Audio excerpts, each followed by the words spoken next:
পেঁয়াজ সংরক্ষণের সরকারি ভর্তুকি, লটারিতে সুযোগ ১৯৮ চাষির হুগলি সহ বেশ কয়েকটি জেলায় ফলন ভালো হলেও সংরক্ষণের অভাবে প্রতি বছর পেঁয়াজ নষ্ট হওয়ার অভিযোগ ওঠে। ফলে রাজ্যের চাহিদা মেটাতে ভিন রাজ্য থেকে পেঁয়াজ আনতে হয়। গত বছর থেকে তাই চাষিদের পেঁয়াজ সংরক্ষণে উৎসাহ দিতে সংরক্ষণ কেন্দ্র তৈরিতে সাবসিডি, ভর্তুকি দেওয়ার সিদ্ধান্ত নিয়েছে রাজ্য। কিন্তু গত বছর প্রচারের অভাবে গোলা তৈরির জন্য আবেদন করা চাষিদের সংখ্যা ছিল নগণ্য।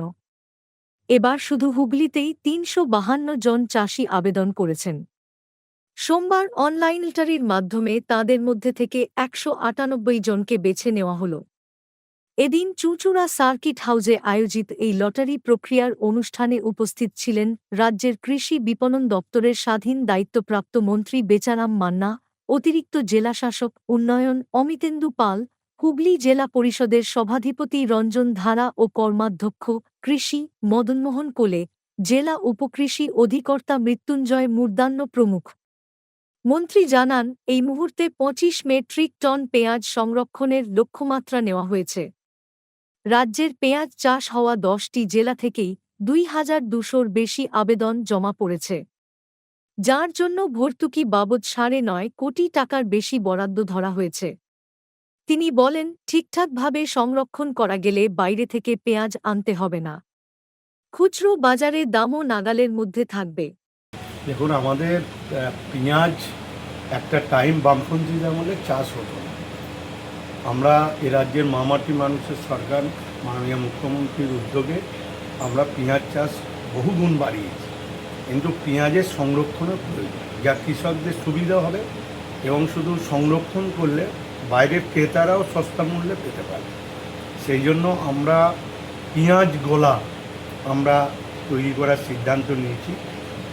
আমাদের লক্ষ্যমাত্রা যেটা ২৫ মেট্রিক টন ক্ষমতা সম্পন্ন পেঁয়াজ গোলা আমাদের তৈরি করা, সেই জায়গায় দাঁড়িয়ে আমরা এখানে প্রায় ৯,৬৫,৫০,০০০ টাকা এতে বরাদ্দ হবে।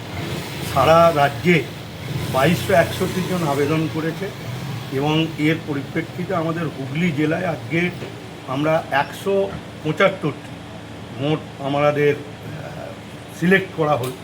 আমাদের আবেদন পড়েছিল ৩৫২টি এবং এই ১৭৫টির মধ্যে এসি এসটি রয়েছে, এসি রয়েছে ১৭টা, এসটি রয়েছে ৬টা। সেইটার আজকে আমরা লটারির মাধ্যম দিয়ে আমরা ঠিক করলাম এবং তাদের প্রত্যেককে ১,২৫,০০০ টাকা করে সাবসিডি পাবে। এতে কি হবে, পেঁয়াজ সংরক্ষণ থাকবে, আমাদের আর মহারাষ্ট্র বা নাসিকের ওপর নির্ভর করতে হবে না এবং পেঁয়াজের দামটাও কন্ট্রোলে থাকবে এবং একদিকে কৃষক তার মূল্য পাবে এবং সংরক্ষণ করে রাখলে আরও বেশি মূল্য পাবে। আবার আমরা এই যে মাঝে মধ্যে ১০০ টাকা কেজি পেঁয়াজ হয়ে যায়, সেটা থেকে বঞ্চিত হবে।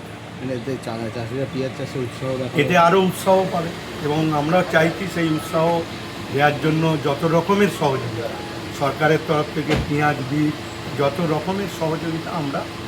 প্রবীর প্রামাণিকের রিপোর্ট সহ সঞ্চারী চক্রবর্তীর report, TV99 Bangla. TV99 Bangla.